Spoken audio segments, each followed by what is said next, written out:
unahitaji maombezi, basi unafika katika kanisa hilo la TAG Kawe.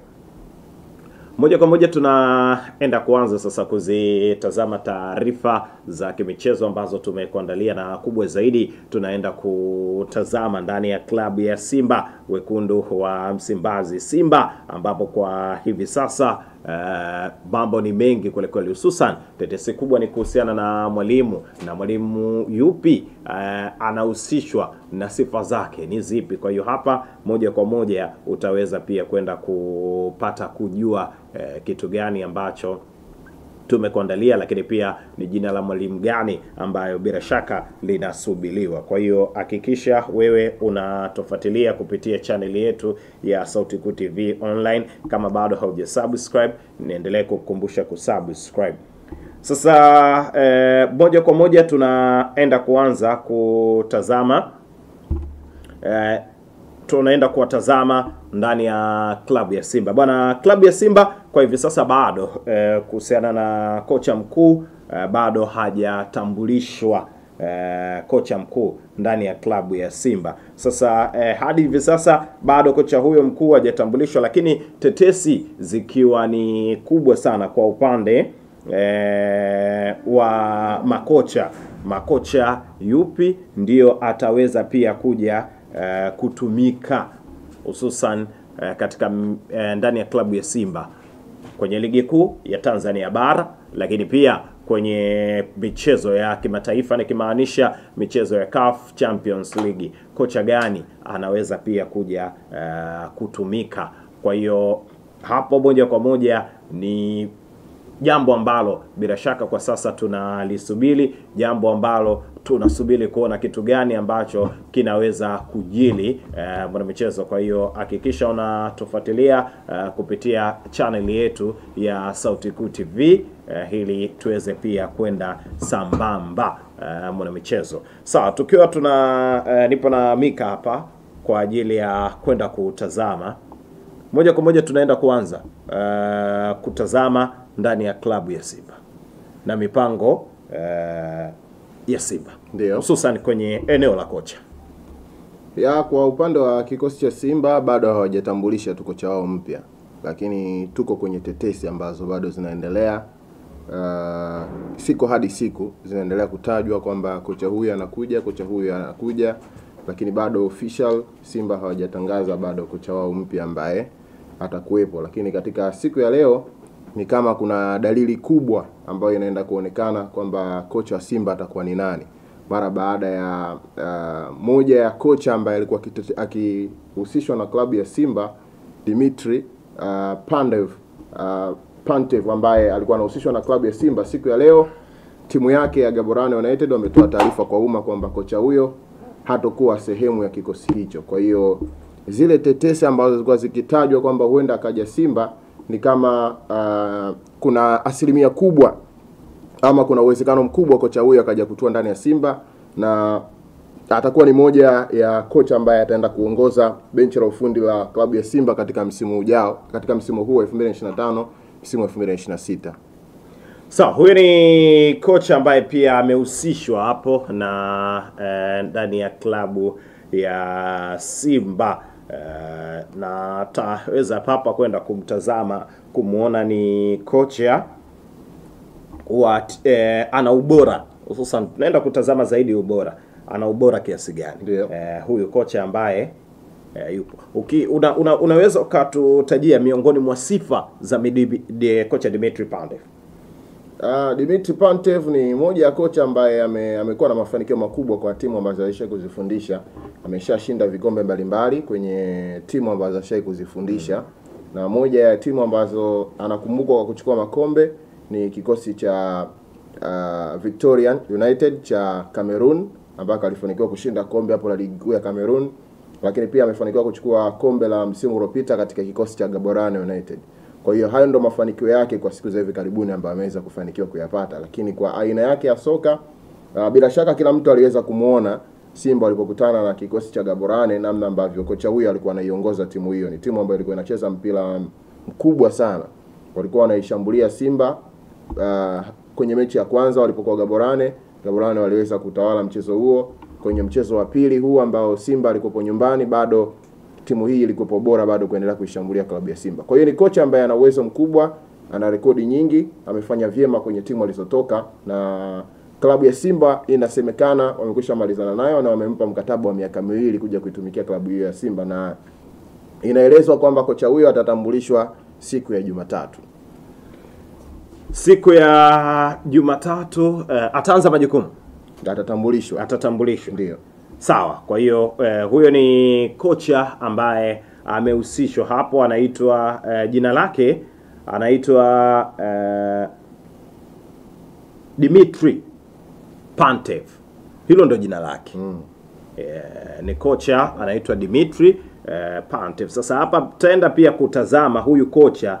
Unaona kwa nini huyu ndo amehusishwa sana kuliko makocha wengine? Makocha wengi wamehusishwa, lakini kwa sasa hivi ndo inaelezwa kwamba ndo kocha ambaye Simba wamempa mkataba. Kwa sababu tulianza kuona tetesi, alafu timu yake imethibitisha kwamba kocha huyo ameondoka. Kwa hiyo ukiconnect dots kwa haraka unaona ni moja kwa moja ndiye kocha ambaye anakuja kutua ndani ya klabu ya Simba. Na nimeangalia pia vyombo vya habari vya Botswana, nilijaribu kufuatilia mchana wa leo, nikaona pia wamethibitisha kwamba kwa kocha huyo anakuja kweli Tanzania na anakuja kujiunga na klabu ya Simba. Kwa hiyo kwa vyanzo vyote ambavyo vya taarifa nimejaribu kufuatilia, ni kweli kocha Pantev anakuja kujiunga na klabu ya Simba, kwa sababu timu yake mchana wa leo ametoa taarifa kwa umma wakiwaeleza mashabiki wao kwamba kocha huyo anaondoka, lakini pia hata vyombo vya habari vya Botswana vimeonesha moja kwa moja kocha huyo anakuja kujiunga na Simba. Kocha huyu anakuja kujiunga na timu ya Simba. Kwa hiyo huyu ni kocha Dimitri Pantev. Unaona michezo ile miwili Simba walioona imetosha kualizisha kuamini huyu ni kocha bora anaweza kuwavusha? Yaani moja ya michezo ambayo imeweza kuwafanya waweze kumuona anafaa, lakini pia bila shaka labda walishai kumtazama nyuma. Kwa sababu ukiangalia kocha huyo alikuwa anafahamiana na kocha mkuu wa klabu ya Simba, Fadlu Rahman Davis. Kwa hiyo walikuwa pia wanamfahamu. Maybe labda walipata nafasi ya kumuuliza pia kocha Fadlu Pantev ni kocha wa namna gani. Kwa hiyo wakajiridhisha kwamba ni kocha ambaye anafaa labda kwenye project yao, na walipomuona walipocheza pamoja wameona ni kocha ambaye ni mshindani, aina yake ya soka ambayo timu yake inacheza ni soka la kuburudisha, lakini pia wameweza kumuona ubora wake ambavyo alivyokuwa ameweza kuonesha competition nzuri kwenye hizi mechi mbili, lakini pia hata rekodi zake alipokuwa kwao Bulgaria, alipokuwa anafundisha, alipokuja huko Afrika, amefundisha mataifa matatu hapa Afrika, amefundisha Cameroon, amefundisha pia kama sikosei Senegal, lakini pia amekuja kufundisha pale Botswana.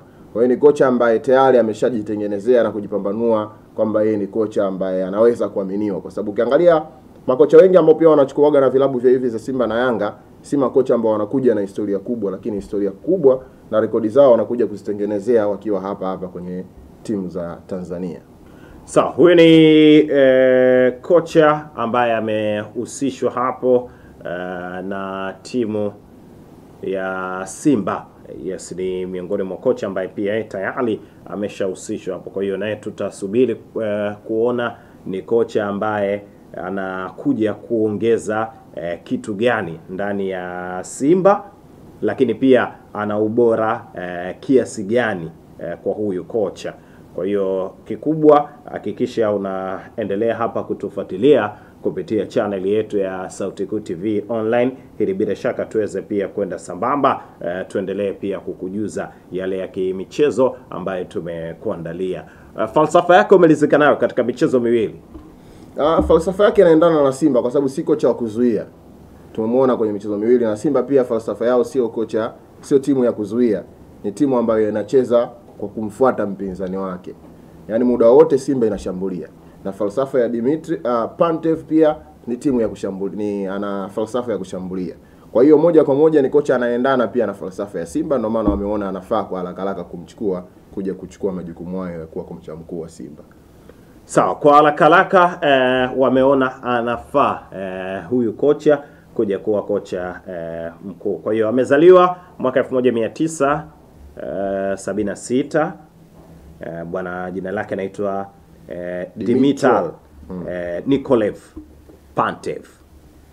Hili ndo jina lake, ana miaka 49, amezaliwa pale Varna, Bulgaria, eneo ambalo alikuwa akichezaga mpira, alikuwa anachezaga kiungo, lakini kwa hivi sasa ni kocha wa timu ya Gaborone ambaye ndo tayari hapo ameshaagana nayo.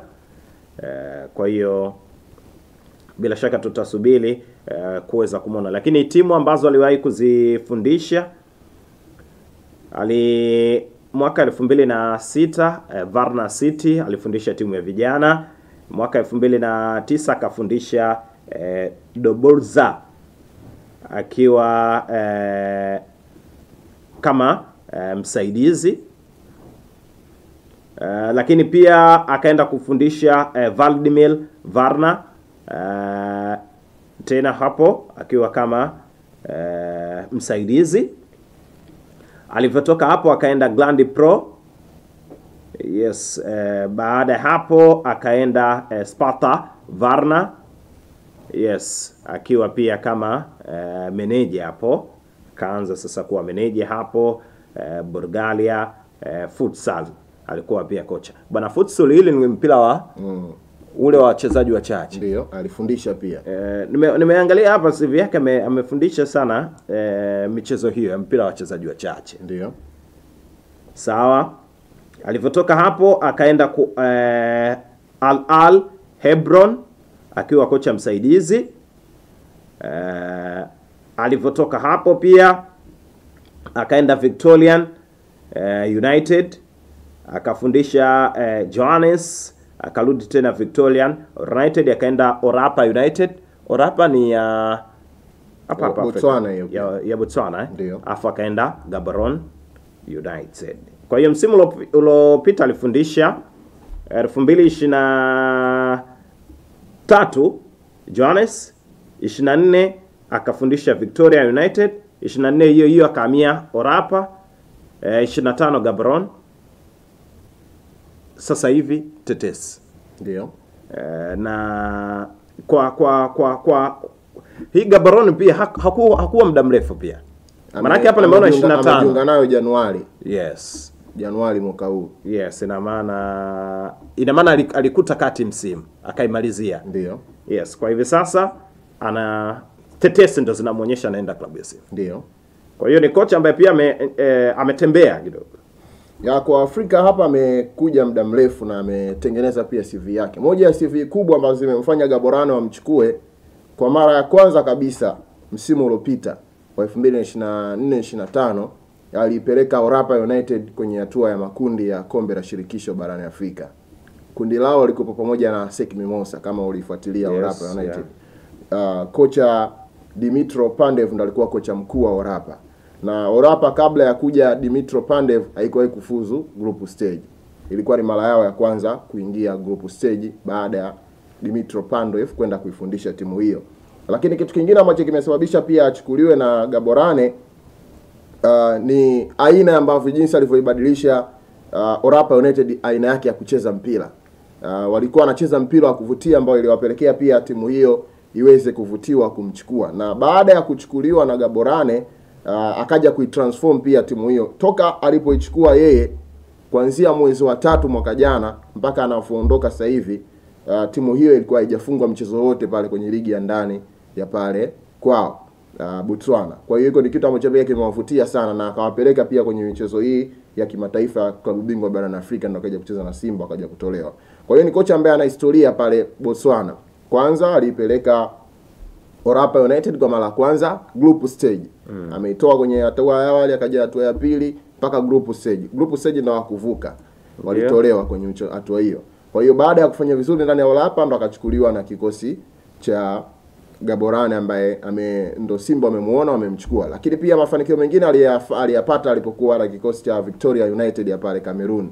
Kwa mara ya kwanza pia baada ya muda mrefu sana timu hiyo kutokuchukua makombe, walimchukua Dimitro na akafanikiwa kuwapatia kombe kwa mara ya kwanza kabisa kikosi hicho cha klabu ya Victoria United. Kwa hiyo hizo ndo rekodi zake ambazo zinakumbuka kwa haraka haraka. Kuwapeleka group stage Orapa, kuchukua kombe kwenye klabu ya Victoria United na kuchukua kombe kwenye kikosi cha Gaborone United. Sawa. hiyo ni CV yake. Kwa hiyo hapo bila shaka umeweza pia kwenda kufahamu ni kocha wa aina gani. Na historia ya makombe Ndio nimekutajia, amechukua kombe kwenye ligi kuu ya Cameroon, amechukua kombe ligi kuu ya Botswana. Ndio hayo makombe ambayo amechukua. Sawa bwana. Kwa hiyo huyo ni kocha ambaye Simba tetesi zinahusishwa huenda. Na Simba hapa kupitia ukurasa wao wa Instagram wamethibitisha kwamba leo saa 1 usiku ndio anaenda kumtangaza kocha wao mpya. Yes, kwa hiyo leo bila shaka ndo tutaweza pia kwenda kujua ni kocha gani pia anaenda kutambulishwa. Sawa bwana. Kwa hiyo mwanamichezo hapo bila shaka tumeweza pia kwenda kujua. Sasa ni kocha ambaye pia nipitie hapa. Leseni yake ni UEFA. Huyo ana UEFA. Ndio. Yes, ana leseni yake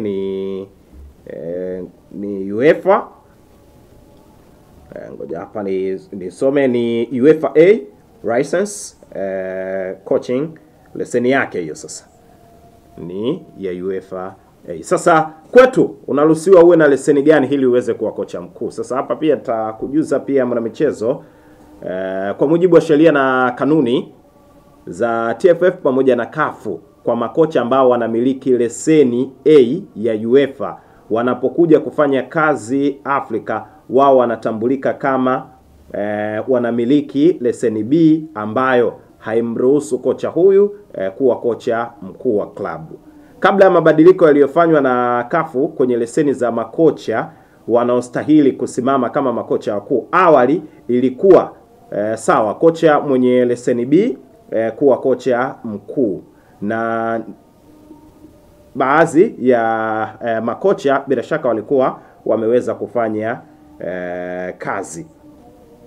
Sasa kwa hivi sasa nimeona pia maana nataka nichungulie huko, nimeona kuna mdau mmoja pia ameuliza kuhusiana na je, leseni yake itamruhusu kuweza kusimama kama kocha mkuu. Manake kwa mfano Yusuf Dabo leseni yake tulikuwa tunamwona kwenye upande wa kimataifa alikuwa kocha. Ndio. Lakini kwa Tanzania alivyokuja leseni yake ikamtaka awe kocha msaidizi. Kocha msaidizi. Bruno Feli yeye ndo akasimama kama kocha mkuu. Ndio. Na Dabo naye alikuwa na leseni yake ni UEFA A. Sasa pia kocha huyu wa Simba naye leseni yake ni UEFA A. Sasa nipitie hapa kwa maana siseme bwana kocha Simba kwa kuwa bado. Ndio. Sawa, kwa hiyo anayesadikika kuja kuwa kocha wa Simba. Yeye leseni yake ni UEFA A, ambapo kwa mujibu wa sheria za CAF ili uwe kocha mkuu kwenye michuano ya klabu bingwa inapaswa kuwa na CAF A ama CAF Pro license, ila UEFA A hauwezi kusimama kama kocha mkuu, bali uwe na UEFA Pro license kama unatumia leseni kutoka mashirikisho mengine nje ya CAF. Sasa watu miongoni mwa swali ililokuwepo iliwezekana vipi akasimama kwenye benchi kwanza la Gaborone United, na kama hana hicho kigezo ambacho cha leseni wanachokitaka CAF, je, Simba wamepiga hesabu zao vizuri kuhusiana na huyu kocha? Maana unaweza ukapeleka CAF ndo akaja na vigezo vyao. Ndio. Sasa hapo imekaaje kuhusiana na hivyo vigezo ambavyo kwa kigezo chake kwa mujibu wa SofaScore hapa nilikuwa napitia kuangalia leseni yake waliomwekea na vigezo vya CAF kama vimekuwa tofauti. Ndio. Sasa kwenye ligi taenda na Matola huyu akiwa kama tufanye vile kama Azam, au unaona kuna kitu chochote kinaweza kafanyika? Kwa Simba nadhani wanajua, kama sidhani kama klabu ya Simba ni wajinga kiasi hicho mpaka wachukue kocha ambaye hana kigezo kwenye wakati wanajua wanaenda kwenye michezo muhimu, klabu bingwa Kama ingekuwa hivyo basi asingeruhusiwa hata kusimama kwenye mechi hii ya juzi ambayo walicheza na Simba. Lakini alikuwepo kwenye benchi la ufundi na aliongoza timu hiyo. Kwa maana hiyo leseni yake inakizi, ndio maana alikuwepo kwenye benchi la ufundi kwenye mchezo huo. Kwa hiyo mimi nadhani anafuzu. Ndio maana kwenye mechi iliyopita alikaa. Kama asingekuwa anafuzu basi tungemuona hayupo kabisa. Kwa sababu nakumbuka kwa upande wa klabu ya Simba walikuwa na kocha Gomez. Hatua hizi za awali tu alikatazwa kwa kwenye benchi kwa sababu alikuwa hana kigezo. Alikuwa na UEFA A. Lakini huyu mbona amekaa? Kwa maana hiyo kwa sababu amekaa ina maana kigezo anacho, ndio maana kwenye mechi iliyopita na Simba alikuwepo. Sawa, kwa hiyo tusubiri kuona hatima yake itakuwaje kwa huyu kocha ambaye Simba bila shaka inawezekana muda wowote wakaweza kumtambulisha kuwa kocha mkuu wa klabu hiyo ya Simba. Kwa hiyo kikubwa tu mwanamichezo, hakikisha unaendelea kutufuatilia kupitia channel yetu ya Sauti Kuu TV online. Kama bado haujasubscribe basi hakikisha una subscribe pia channel yetu ya Sauti Kuu TV online, hili bila shaka tuweze kwenda sambamba. Kwa hiyo ukisubscribe mwanamichezo, sisi tunakwenda vyema hapa kuendelea kukujuza yale ya kibichezo ambayo tumekuandalia. Kwa hiyo moja kwa moja hapo ni kuhusiana na huyo kocha ambaye amehusishwa hapo. Bwana ana kijana wake pale alikuwa anakipiga. Ndio. Kiungo yule. Ya ana mtoto wake pia ambaye alikuwa anacheza pale Gaborone, anaitwa Nikolai Pantev, ambaye pia alikuwa anacheza pale kwenye mchezo ule. Kwenye mechi dhidi ya Simba aliingia dakika za jioni hivi. Kwa hiyo yuko pia kijana wake anafundisha, na mara nyingi timu zote anapoenda huwa anatembea naye. Alipokuwa Orapa alikopo naye, alipokuwa Victoria alikopo naye, na alipokuwa Gaborone pia alikopo naye. Kwa hiyo tutaona kama pia atakuja naye pia akija huku ndani ya klabu ya Simba, lakini ni mwanae, mtoto wake wa kumzaa ambaye ana umri wa miaka 23, anaitwa Nikolai Pantev. Na kocha huyu mfumo ambaye anapenda kuutumia zaidi, anapenda zaidi kutumia mfumo wa 4-3-3. Ndio inavyoonekana kwa mujibu wa falsafa yake ambayo anapenda kutumia mfumo huo. Sawa, kwa hiyo kwa huyu kocha hiyo ni falsafa ambayo anaitumia. Na unaona wachezaji wa Simba wanafiti hiyo falsafa. Ya wanafiti klabu ya Simba, wanao wachezaji wa namna hiyo na wanaweza pia kuendana naye, kwa sababu kama nilivyosema kocha huyu falsafa yake si mfumo wa kukaa nyuma, ni mfumo wa kushambulia. Na kwa wale ambao wanafuatilia kwenye mitandao ya kijamii kuna clip ambayo nimeshare baadhi ya